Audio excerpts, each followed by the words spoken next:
Hello, and welcome to the Godot community for High School Visual Art 3D. Our conversation about arts integration continues today.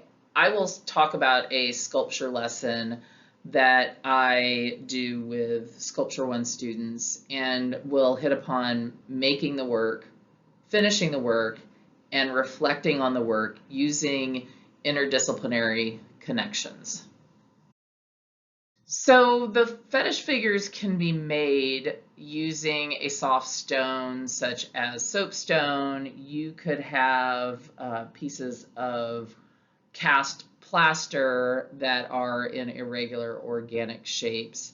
However, I have found that if I form clay into rock-like shapes and allow them to dry, it really produces a good medium that is, one, inexpensive, which is always super important to art teachers, and two, it's easy to carve using simple carving tools. Since the clay is completely dry, it can be somewhat fragile, so the students are encouraged to make more compact closed forms that don't have a lot of tendrils or fragile pieces projecting from them.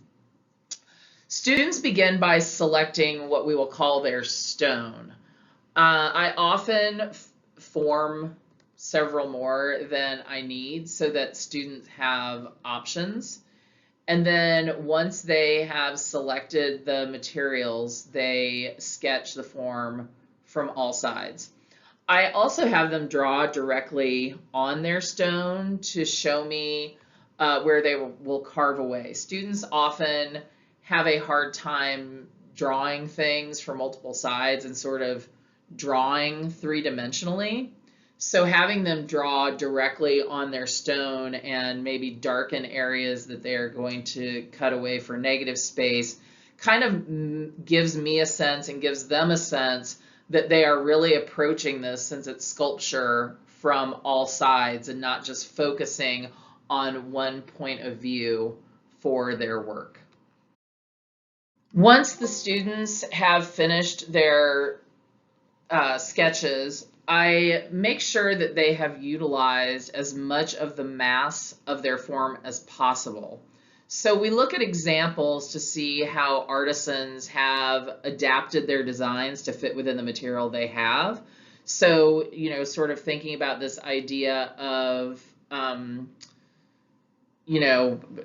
do you make the bison head if you don't have the antler or the bone? I can't remember which this piece that we're looking at was made out of, but if you don't have the piece up top out front, then the artist made it appear that the bison was looking back by turning the head and carving it on the side of the form, as opposed to where we would normally think of it being, which would be in the top front. So students have to make adjustments sometimes based on whatever their animal is that they selected, but also the stone that they have selected. When the students have completed their planning, I demonstrate how to use a variety of carving tools. So typically I will have some of these extra clay pieces that I will ask them to just try to carve maybe a simple shape and sort of get accustomed to the tools. Or I may suggest that each student carve what would be like scales or feathers or fur. And so they can have a little bit of practice with using the tools on the actual material.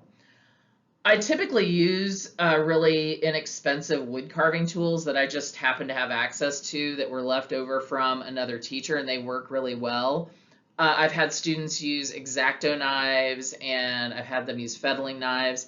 I try to discourage them from using clay loop tools because the clay is too hard and the loop tools do get either bent or pulled out of their socket, so maybe steer clear of that. And even though the clay is dry and somewhat hard, it's soft enough that stone carving tools are not required. So you don't have to have a bunch of special tools. We start by roughing out the form and focusing on each side. So as much as some of those kids want to just jump right in and give that animal a face, we try to think broadly first. Let's get the basic form done, and then you can go back in and start adding all of those details once that basic form is established. So throughout the process, we do have checks for progress. I may have students share with their table mates, or more likely with other tables, so someone they haven't been working with or next to see, can you tell what this animal is? It can at least be in the ballpark. So if you're making a fish and somebody thinks it looks like a pig, you might need to figure out what it is that you need to alter to make it more fish-like.